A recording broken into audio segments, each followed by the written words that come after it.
Hey everyone, welcome back to the channel. In today's quick video, I'm going to show you exactly how to reset the OnStar module in 2026. So if your OnStar module is not working, not connecting or acting unresponsive, a proper reset can help restore its functionality. So in today's video, I'm going to show you exactly how you can reset the OnStar module step by step. So first of all, you just have to turn off your vehicle completely. Afterwards, simply remove the key and press the start button to fully shut it down. Open the driver door and wait for about 2 to 3 minutes so that all the systems powered off. This ensures a clean reset process.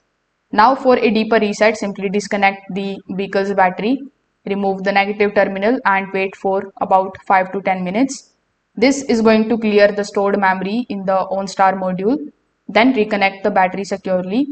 Afterwards, you just have to start your vehicle again. The OnStar system will reboot and attempt to reconnect automatically.